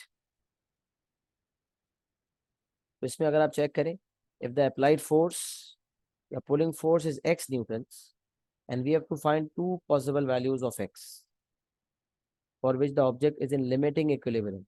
We have to consider two separate cases to find the two different values of x. बाज़ अगर मैंने आपको कहा था ना, एक्सप्रेशन के दौरान में मैंने मेंशन किया था, मैंने कहा था नोट्स में मैंने लिखा हुआ भी है। अगर वो आपसे कहता है कि जो फोर्स x है, अप्लाइड फोर्स या पुलिंग फोर्स जो x न्यूटन है, उसकी उसकी आपको दो पॉसिबल वैल्यूज निकालनी है। और आपको ये भी नजर आ रहा होगा कि वहाँ रफ सरफेस लिखा हुआ है, रफ इंक्लाइन प्लेन लिखा हुआ है, बट फ्रिक्शन का डायरेक्शन डिफाइंड ही नहीं है। ना अबाउट टू मूव अप लिखा हुआ है, ना अबाउट टू मूव डाउन है, ना मूविंग अप लिखा हुआ है, ना मूविंग डाउन लिखा हुआ है। और वो मल्टीपल वैल्यूज ऑफ एक्स मांग रहे हैं। तो जब टू वैल्यूज ऑफ एक्स मांगे और लिमिटिंग इक्विलिब्रियम का लफ्ज लिखा हुआ हो, तो आपने दो केसेस बनाने। एक दफा अबाउट टू मूव अप बनाएंगे, जिस केस में friction will act down the plane, और एक दफा अबाउट टू मूव डाउन वाला केस बनेगा जिसमें फ्रिक्शन अपवर्ड्स होगा। तो मिसाल है, अगर आपने पहला केस कंसिडर किया तो एक्स 6.5 आ गया, और दूसरा केस कंसिडर किया तो एक्स 2.5 आ गया। तो एक्स की दो पॉसिबल वैल्यूज आपके सामने आ गई, एक 2.5 और एक 6.5, और यही दो आपके आंसर्स बन गए। अच्छा, बाज औकात क्या होता है कि टू वैल्यूज ऑफ एक्स की बजाय लिखा हुआ होता है set of possible values of x. Same scenario है, नोट वन और नोट टू में ज्यादा फर्क नहीं है। फर्क क्या है? जो बोल्ड पार्ट किया है उसको, उसमें फर्क है। यहाँ टू वैल्यूज ऑफ एक्स पूछ रहा था और लिमिटिंग इक्विलिब्रियम लिखा हुआ था। तो दो ही वैल्यूज निकल सकती हैं, क्योंकि एक्सट्रीम केसेस होते हैं, और दोनों एक्सट्रीम केसेस में जो वैल्यूज एक्स की आती हैं वो ले रहे होते हैं हम। और जब वो कहता है set of possible values of x निकालें या range of possible values of x निकालें, मतलब दो से भी ज्यादा निकालें, रेंज फॉर्म में आंसर दें। सेट ऑफ पॉसिबल वैल्यूज का मतलब या रेंज ऑफ वैल्यूज का मतलब होता है कि आपने जो है वो इनइक्वालिटी फॉर्म में आंसर दें। तो फिर यहाँ लिमिटिंग इक्विलिब्रियम नहीं कह सकता, वो इक्विलिब्रियम कह रहा होगा। तो अगर दो वैल्यूज मांगी और लिमिटिंग इक्विलिब्रियम लिखा हुआ है, तो दो केसेस कंसिडर करेंगे, एक अबाउट टू मूव अप, एक about to move down. But अगर सेट ऑफ पॉसिबल वैल्यूज या रेंज ऑफ पॉसिबल वैल्यूज लिखा हुआ है और लिमिटिंग का लफ्ज नहीं है बल्कि सिर्फ इक्विलिब्रियम लिखा हुआ है, तो भी आपने करना वही काम है। दो सेपरेट केसेस आपने कंसिडर करने हैं और दो वैल्यूज ऑफ एक्स निकालनी है, बट फिर आंसर इस फॉर्म में देना। क्योंकि लिमिटिंग का मतलब यह है कि खाली दो ही वैल्यूज हो सकती है, या तो एक्स 6.5 है या एक्स 2.5। बट याद रखें, 2.5 पे लिमिटिंग इक्विलिब्रियम है, 6.5 पे भी लिमिटिंग इक्विलिब्रियम है, बट 2.5 से 6.5 के दरमियान इक्विलिब्रियम है। तो अगर 2.5 फोर्स इतनी कम है कि वो 2.5 है, तो अबाउट टू मूव डाउन है। और फोर्स इतनी ज्यादा है कि वो 6.5 है, तो अबाउट टू मूव अप है। तो अगर फोर्स 2.5 से 6.5 के दरमियान है, इसका मतलब ना अबाउट टू मूव अप है ना अबाउट टू मूव डाउन है, बट इक्विलिब्रियम तो है ना। तो जब वो इक्विलिब्रियम का लफ्ज लिखता है और फिर मुझसे set of possible values of x मांगता है या रेंज ऑफ वैल्यूज मांगता है, तो फिर हम वही दो केसेस बनाते हैं। बट उस केस में फिर हम आंसर इनइक्वालिटी फॉर्म में देते हैं। तो अगर समझ लें, अबाउट टू मूव अप करके 6.5 आया, अबाउट टू मूव डाउन करके 2.5 आया, तो मेरा आंसर बना x is greater than equals to 2.5 and less than equals to 6.5. x lies between 2.5 and 6.5 inclusive. 2.5 and 6.5 जो एक्सट्रीम केसेस हैं, मतलब लिमिटिंग इक्विलिब्रियम वाले केसेस हैं, उनको भी कंसिडर करना पड़ेगा, क्योंकि इक्विलिब्रियम एक ब्रॉड टर्म है, इक्विलिब्रियम के विद इन लिमिटिंग इक्विलिब्रियम भी आ जाता है। सही है। जैसे एनिमल्स, एनिमल्स में डॉग भी आ गया, कैट भी आ गया, तो एनिमल एक ब्रॉड कैटेगरी है। मैं एनिमल की बात कर रहा हूँ, फिर आप बोलें कि सर आप डॉग की बात तो की नहीं। मैंने कहा बेटा मैंने एनिमल्स की बात की, उसमें डॉग आ जाता है। इसी तरह जब मैंने इक्विलिब्रियम की बात की तो उसके विद इन लिमिटिंग इक्विलिब्रियम आ जाता है। इक्विलिब्रियम की कैटेगरी में लिमिटिंग इक्विलिब्रियम ऑटोमेटिकली आ जाता है।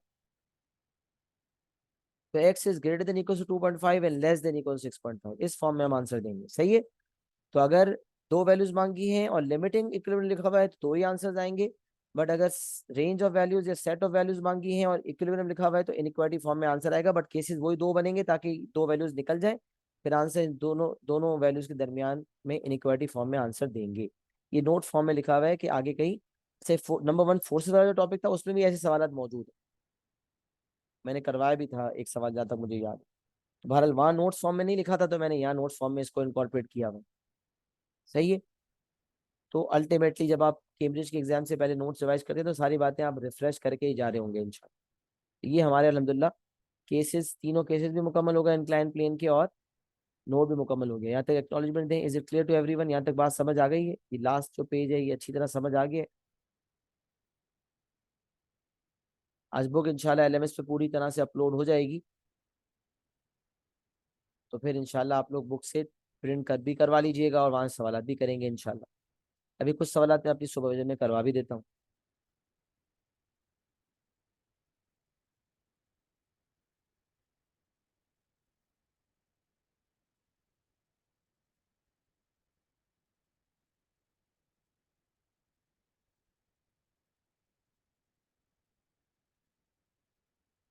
अच्छा जी, अब हम आ जाते हैं सवाल की तरफ। थोड़ी देर में इसको बिल्कुल क्लियर कर दूँ।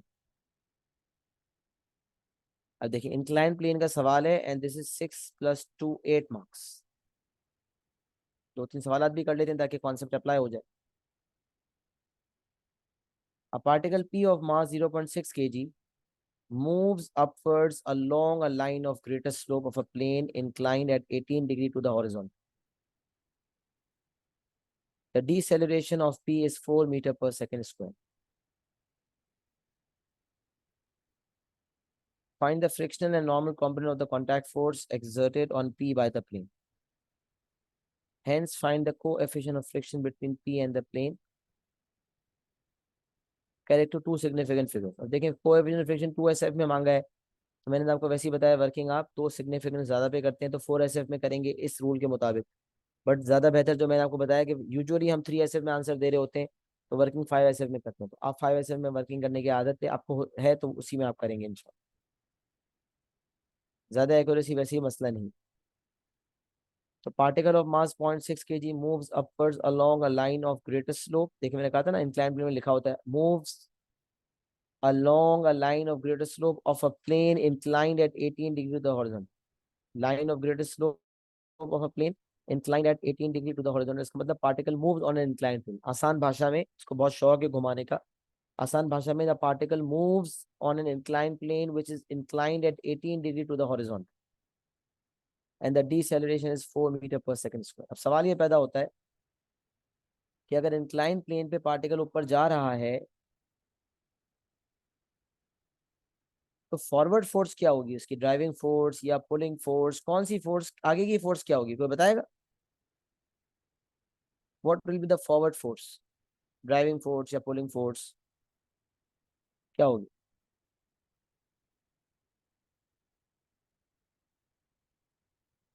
क्योंकि वो लिखा हुआ है moves upwards along a line of greatest slope of a plane. उसमें रफ या स्मूथ नहीं लिखा हुआ, लेकिन आगे वो फ्रिक्शनल मांग रहा है, फ्रिक्शनल कंपोनेंट मतलब रफ है। तो देखिए इस तरह के सवाल में मैं कुछ बताता हूँ आपको। जब भी ये बात ना लिखी हुई हो ना कि ऊपर की तरफ क्या फोर्स है, अप्लाइड फोर्स या ड्राइविंग फोर्स क्या है, देखिए अगर ये पार्टिकल ना होता, इंजन होता, कार होती, बस होती, या कोई और ऐसा ऑब्जेक्ट होता जिसमें, मतलब बाइक होती जिसमें इंजन होता, तो फिर तो समझ आता है कि उसकी ड्राइविंग फोर्स होती। ऐसे सवाल यूजुअली वर्क एनर्जी पावर में आ रहे होते हैं। इंक्लाइन प्लेन पर कार मूव कर रही है या ट्रक मूव कर रहा है या वैन मूव कर रही है या कुछ और मूव कर रहा है, उसका इंजन है, उसकी वजह से वो मूवमेंट करने की वजह से इसकी ड्राइविंग फोर्स होती है आगे की तरफ। ऐसे सवाल हमें वर्क एनर्जी पावर में बहुत सारे मिलेंगे। बट जब पार्टिकल होता है और वो मूव कर रहा है अपवर्ड्स, और ये नहीं बताया हुआ कि ऊपर वाली फोर्स क्या है, तो आप समझ लें ऊपर वाली फोर्स जीरो है। सर जब ऊपर वाली फोर्स जीरो है, ड्राइविंग फोर्स पुलिंग फोर्स जब जीरो है, तो ये मूव कैसे कर रहा है? तो भाई इनिशियल प्रोजेक्शन की वजह से मूव कर रहा है। जब आप बॉल को, टेनिस की बॉल को ऊपर फेंकते हो, तो आपने इनिशियल प्रोजेक्ट कर दिया होता है उसको, लेकिन जब कोई दूर से देखने वाला उसको देखता है उस बॉल को, तो वो क्या कहता है? वो कहता है यार इसको, इस बॉल को कोई ऊपर ले जा रहा है, ये इस बॉल पे ऊपर की तरफ एक फोर्स है। नहीं, वो कहता है ये बॉल ऊपर इसलिए जा रही है, किसी ने उसको ताकत से फेंका है। आपको भी ये बात पता है किसी ने फेंका है इसलिए। तो वो कब तक ऊपर जाएगा? जब तक उसकी वेलोसिटी जीरो नहीं होती। इसका मतलब वो मुसलसल डीसेलरेट करता रहेगा, उसकी स्पीड कम होती चली जाएगी, और डीसेलरेट करते करते मैक्सिमम पॉइंट पे वेलोसिटी यहाँ पहुंच के खुश हो जाएगा, तो वेलोसिटी जीरो हो जाएगी, फाइनल वेलोसिटी। तो इसीलिए तो यहाँ लिखा हुआ है कि डीसेलरेशन 4 है। क्यों? क्योंकि इनिशियल प्रोजेक्शन की वजह से ऊपर तो जा रहा है, बट क्योंकि फॉरवर्ड फोर्स नहीं है, उस वजह से डीसेलरेट हो रहा है। नेट फोर्स नेगेटिव है, फॉरवर्ड फोर्स उसकी जीरो है, बैकवर्ड फोर्स फ्रिक्शन भी है, mg साइन थीटा भी है, क्योंकि इंक्लाइंड प्लेन पे तो एक फोर्स आपको पता है नीचे की तरफ ऑब्जेक्ट को नीचे ले जाने की कोशिश में होती है, वेट का कंपोनेंट mg साइन थीटा। सबसे पहले डायग्राम बनाया करें, और डायग्राम बना के विजुलाइज किया करें, जो कि मैंने किया। इंक्लाइंड प्लेन बनाया और एंगल लिख दिया 18 डिग्री, और पार्टिकल पे दो कंपोनेंट्स मैंने बना दिए, 6 cos 18 और 6 sin 18। दो फोर्सेस आपको नजर आ रही है?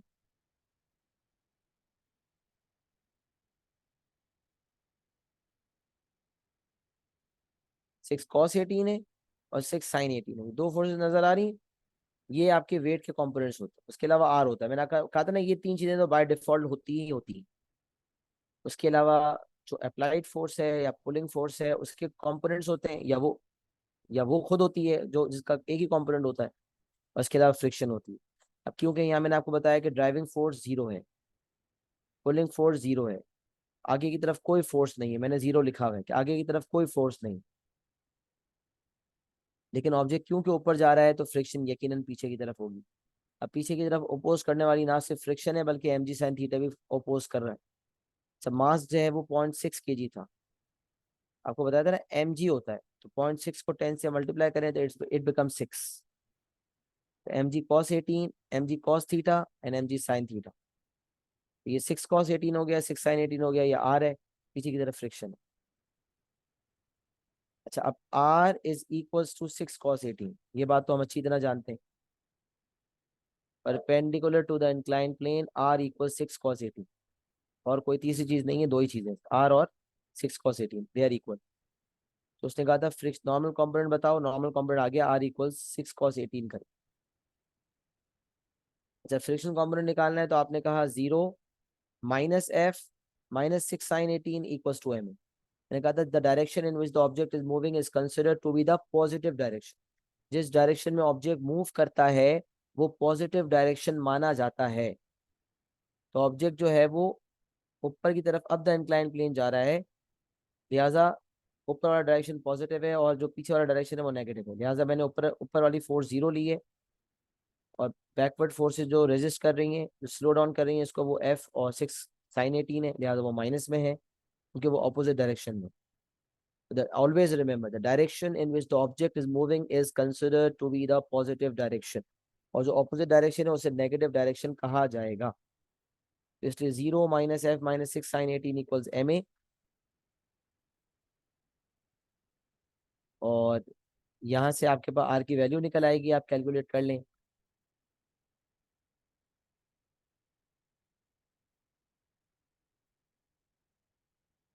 और ऊपर से अगर आप वैल्यू निकालते हैं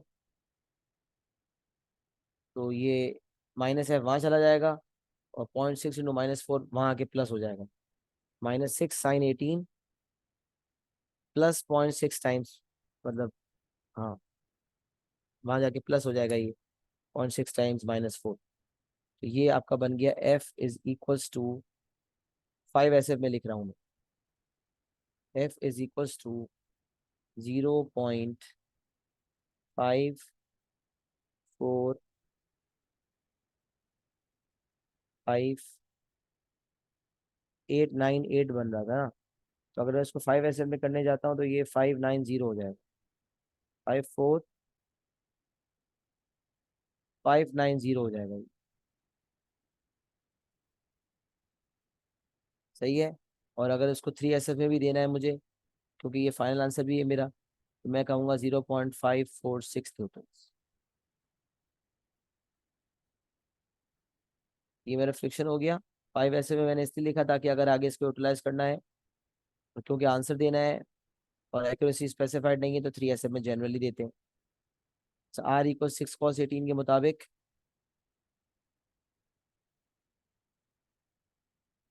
कैलकुलेट कर लें आप 6 cos 18 को, तो हो गया 5.7063 and approximately equals to 5.71 Newton.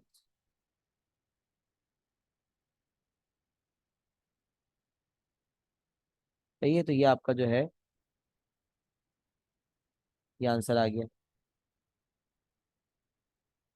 तो नॉर्मल कंपोनेंट आपका 5.71, फ्रिक्शनल कंपोनेंट आपका 0.546। फिर आपको कोएफिशिएंट ऑफ फ्रिक्शन निकालना है, जो आपको पता है mu equals F upon R से आता है। तो mu equals F upon R के मुताबिक आपको 5 ऐसे वर्जन लेने होंगे। 0.54590, ना भी लिखें फर्क नहीं पड़ता, अपॉन 5.7063 डिवाइड कर लें।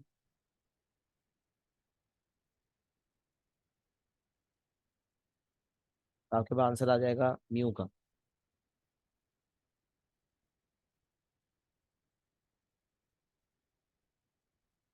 जो म्यू का आंसर आ रहा है मेरा यहाँ पर, दैट इज 0. और देना भी 2SF में, 0.096। 2SF में मांगा है ना, तो हम ज्यादा एक्यूरेसी पे अगर लिखते हैं, मिसाल है 5SF पे लिखता हूँ, ये 95666 आ रहा है मेरा। फिर राउंड ऑफ करके बन रहा है 0.096। ये आपका 2SF में फाइनल आंसर आ गया, 0.096। This is going to be your final answer. सही है, आपका पार्ट नंबर 1 मुकम्मल हो गया। This was your part number 1।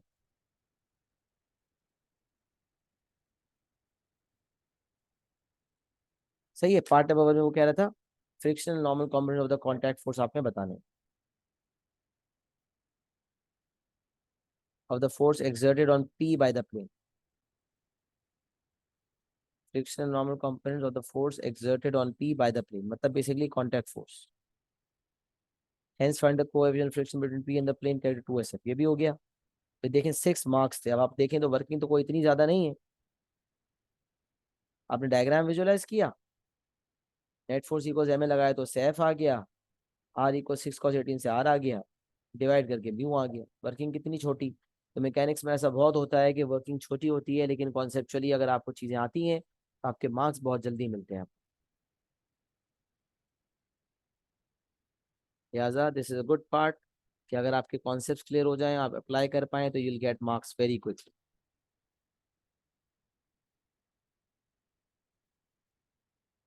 सही है जी। अच्छा, ये आपका पार्ट नंबर 1 हो गया। फिर आगे कह रहा है after P comes to instantaneous rest it. अभी इंस्टेंटेनियस का मतलब होता है फौरी। वैसे फौरी तो नहीं होगा, लेकिन मतलब इसका मतलब ये है कि जब वो पी रेस्ट पे आ गया, जब वो चलते चलते चलते चलते, जाहिर सी बात है, मैंने कहा था उसकी स्पीड कम होते होते एक पॉइंट आएगा, उसकी स्पीड फाइनल वेलोसिटी 0 हो जाएगी। तो फाइनल वेलोसिटी 0 हो जाएगी तो अब वो रुक जाएगा। After P comes to instantaneous rest, मतलब किसी एक लम्हे पे, किसी एक इंस्टेंट पे वो रेस्ट पे आ गया, it starts to move down the plane with acceleration है। अब जरा सोचें, ऑब्जेक्ट ऊपर जाते जाते रेस्ट पे चला गया, अब उसकी वेलोसिटी 0 हो गई, तो फाइनल वेलोसिटी 0 हो गई। अच्छा, अब क्या वो यहीं पड़ा रहेगा या वो नीचे जाएगा? अच्छा, दिस विल डिपेंड कि अब, क्योंकि जब ऑब्जेक्ट जैसे ही रुकेगा ना, अब तक तो वो इसलिए मूव कर रहा था कि उसको प्रोजेक्ट किया गया था ऊपर की तरफ। अब ऊपर जाने के बाद याद रखें, ऊपर जाने के बाद हो सकता है वो वापस नीचे आए ना, ये भी हो सकता है कि वो नीचे ना आए, वो नीचे नहीं आए। कैसे, क्यों नहीं आए, कैसे नहीं आए? अब सोचे ना, जब कोई एक्सटर्नल फोर्स तो है नहीं। अब नीचे की तरफ जो फोर्स है वो है mg sin थीटा, मतलब 6 sin 18। और जैसे ही पार्टिकल रेस्ट पे आएगा और अब उसको mg sin थीटा नीचे की तरफ लाने की कोशिश करेगी तो फ्रिक्शन अपना डायरेक्शन बदल लेगा। फ्रिक्शन का काम ही है ओपोज करना। ऑब्जेक्ट ऊपर जा रहा था तो फ्रिक्शन डाउन थी, सेम सरफेस है, बट अब ऑब्जेक्ट जब नीचे आने की कोशिश कर रहा होगा तो फ्रिक्शन अप द प्लेन हो जाएगी, तो friction will swap its direction. क्योंकि ऑब्जेक्ट ऊपर जा रहा था तो फ्रिक्शन अपने नीचे की तरफ ताकत लगा रही थी रोकने के लिए। फ्रिक्शन का काम ही रोकना है, it is an opposing force. अब जैसे ही ऑब्जेक्ट रुका तो अब नीचे की तरफ mg sin थीटा होगा और फ्रिक्शन ऊपर की तरफ, और नीचे की तरफ mg sin थीटा। अच्छा, अब अगर mg sin theta greater than friction है तो ऑब्जेक्ट नीचे की तरफ मूव करेगा। बट अगर फ्रिक्शन इज ग्रेटर देन और equal to mg sin theta है, फ्रिक्शन है mg sin थीटा के बराबर है या ग्रेटर है, तो ऑब्जेक्ट रेस्ट पर रहेगा, object will remain at rest. यहाँ पर बच्चे कहते हैं सर फ्रिक्शन अगर ज्यादा है, मिसाल है फ्रिक्शन 10 न्यूटन है और mg sin थीटा की वैल्यू आ रही है 5 न्यूटन मिसाल है, तो सर फिर तो ऑब्जेक्ट को ऊपर जाना चाहिए। तो भाई friction is not a pulling force, it is a resisting force. Friction pull नहीं करती, फ्रिक्शन रेजिस्ट करती है। फ्रिक्शन पुल नहीं करती, फ्रिक्शन रेजिस्ट करती है। लिहाजा जब mg sin थीटा 5 होगी ना, तो फ्रिक्शन कहेगा मैं हूं तो 10 तक की ताकत रखने वाला, बट मैं भी सिर्फ 5 ही एक्ट करता हूँ। तो उस वक्त फ्रिक्शन भी सिर्फ 5 ही एक्ट करेगी और ये 5 और 5 बराबर होने की वजह से रेस्ट पोजीशन मेंटेन हो जाएगी। तो फ्रिक्शन अगर mg sin थीटा से फ्रिक्शन का मैग्नीट्यूड ज्यादा है या बराबर है, दोनों केसेस में ऑब्जेक्ट रेस्ट पर रहेगा। अगर फ्रिक्शन जो है ज्यादा है mg sin थीटा से, तो फ्रिक्शन पूरी कुवत पे एक्ट नहीं करेगी बल्कि फ्रिक्शन की मैक्सिमम कैपेसिटी यूटिलाइज नहीं होगी। लिहाजा उस केस में एफ म्यू आर से लेसर एक्ट कर रहा होगा, क्योंकि म्यू आर आपकी मैक्सिमम फ्रिक्शन होती है। तो एफ उस केस में जो एक्ट हो रहा होगा वो लेस देन म्यू आर होगा। ये मैंने केसेस बना के आपको पहले टॉपिक फोर्सेज में पढ़ाया था कि फ्रिक्शन पुलिंग फोर्स नहीं है, रेजिस्टिंग फोर्स है। फ्रिक्शन रिस्ट्रिक्ट हो जाती है to the amount of force apply. तो अगर फ्रिक्शन ज्यादा है या बराबर है mg sin थीटा से तो रेस्ट पर रहेगा, लेकिन अगर मूवमेंट है इसका मतलब mg sin theta greater than friction. यहाँ पर उसने लिखा हुआ है कि after it comes to rest it starts to move down the plane with acceleration है। इसका मतलब ये हुआ कि ऊपर जाने के बाद mg sin थीटा जो है तो नीचे ले जाने की कोशिश में है वो ग्रेटर देन फ्रिक्शन। यही मैंने यहाँ लिखा हुआ है कि नीचे की तरफ mg sin थीटा है, ऊपर की तरफ फ्रिक्शन है। और क्योंकि क्योंकि 6 sin 18 जो है ग्रेटर देन एफ है, 6 sin 18 जो है वो ग्रेटर देन एफ है, लिहाजा मूवमेंट होगी विद एक्सेलरेशन ए और फिर net force equal to M use हो जाएगा। और यहाँ पर वो कह रहा है एक्सेलरेशन की वैल्यू निकालो। अब फ्रिक्शन क्या है, सवाल ये पैदा होता है। तो फ्रिक्शन याद रखें, फ्रिक्शन का डायरेक्शन ऑपोजिट हुआ है, क्या फ्रिक्शन का मैग्नीट्यूड बदलेगा या नहीं बदलेगा, ये समझने वाली बात है। हमेशा सोचा करें क्या फ्रिक्शन का मैग्नीट्यूड बदलेगा या नहीं बदलेगा, तो हमेशा पता है कैसे सोचेंगे, मैं आपको तरीका बताता हूँ। F equal to mu R लगाया आप। अब आप याद रखें, जब किसी पर्टिकुलर सवाल में किसी सर्फेसिस की बात हो रही होती है ना, तो म्यू तो सेम ही रहता है। अब आप देखें कि क्या आर में कोई तब्दीली है, तो आप देखें क्या कोई फोर्स है जो perpendicular to the incline plane act कर रही है, या कोई ऐसी फोर्स जिसको रिजॉल्व करने की वजह से perpendicular to the incline plane कोई कंपोनेंट आ रहा है, नहीं ना। इसका मतलब आर में कोई तब्दीली नहीं है। आर पार्ट वन में भी 6 cos 18 के बराबर था और आर अभी भी 6 cos 18 के बराबर है। तो जब म्यू चेंज हो नहीं सकता तो आर को ही देखना होता है ना। तो म्यू भी सेम है, आर भी सेम है, लिहाजा एफ भी सेम रहेगा। हमेशा याद रखें म्यू तो सेम ही रहता है ना एक पर्टिकुलर क्वेश्चन में, आर में फैसला होता है। आर बदला तो एफ बदला, आर नहीं बदला तो एफ नहीं बदला, क्योंकि यहाँ कोई ऐसी फोर्स नई फोर्स एक्ट नहीं कर रही जो आर को तब्दील करे, मतलब जिसका कोई कंपोनेंट हो जो perpendicular to the incline plane हो। तो आर चेंज नहीं होगी, आर भी सेम तो म्यू भी सेम तो एफ भी सेम। तो एफ का जो मैग्नीट्यूड निकाला था उसी को यूटिलाइज करेंगे और ये आपका हो जाएगा 6 sin 18 माइनस एफ जो कि 0.54590, जीरो रखने की जरूरत नहीं है, divided by 0.6, divided by 0.6 is equals to A. अब आपने डिवाइड करना है, 6 sin 18 minus 0.5459 divided by 0.6।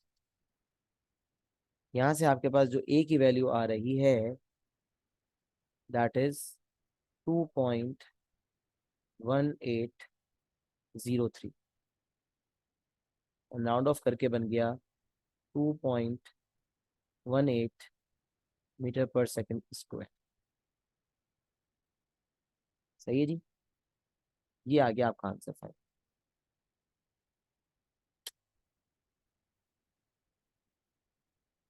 3SF में आपने आंसर देना होता है, आपने आंसर दे दी। पहला पार्ट भी मैंने आपके सामने रख दिया, दूसरा पार्ट भी मैंने आपके सामने रख दिया, दोनों चीजें आपके सामने आ गई। ये भी मैं बिल्कुल प्रॉपर बोल्ड करके लिख देता हूँ। 6 sin 18 -f is equals to 0.6 times a। तो फ्रिक्शन की वैल्यू जो ऊपर आई थी उसको यूज किया, वजह मैंने आपको बता दी। आपने हमेशा सोचना होता है कि एफ सेम है या नहीं, जिस तरह के मैंने आपको बताया। और आपका पहला सवाल 8 मार्क्स का पूरा मुकम्मल हो। सही है, question number 1 has been completed. We know that working 5 acid में होती है, फाइनल आंसर 3 एसिड में होता है। Is it clear to everyone? Acknowledge कर दें। तो इंक्लाइन प्लेन की एक्सप्लेनेशन मुकम्मल हो गई, एक सवाल भी कर लिया। इंशाल्लाह मजीद आप इंक्लाइन प्लेन के जितने सवाल आते हैं चुन चुन के करें। जिस सवाल में पुली का जिक्र है, पुली वाले सवाल आप मत कीजिएगा। पुली के अलावा वाले जो सवाल आते हैं वो आपने करने हैं इंशाल्लाह। सही है, पुली वाले सवाल मत कीजिएगा। बुक इंशाल्लाह मैं LMS पे अपलोड कर दूंगा, उसको प्रिंट कर लीजिएगा। पुली वाले सवाल अभी आप करने की पोजीशन में नहीं है, वो इंशाल्लाह मैं अगली क्लास में आपको बताऊंगा। इंक्लाइन प्लेन के भरपूर सवाल करें, कोई मसला कोई दिक्कत परेशानी आए तो मुझसे ज़रूर डिस्कस करें। पहले वो डिस्कस करके सॉर्ट आउट करेंगे, फिर इंशाल्लाह पुली की तरफ पढ़ेंगे। सही है, चलिए अल्लाह का शुक्र है, अल्हम्दुलिल्लाह एक टारगेट जो आज सोचा था वो पूरा हो गया। अपना बहुत सारा ख्याल रखिएगा, दुआ में मुझे याद रखिएगा। अस्सलाम वालेकुम व रहमतुल्लाहि व बरकातहू।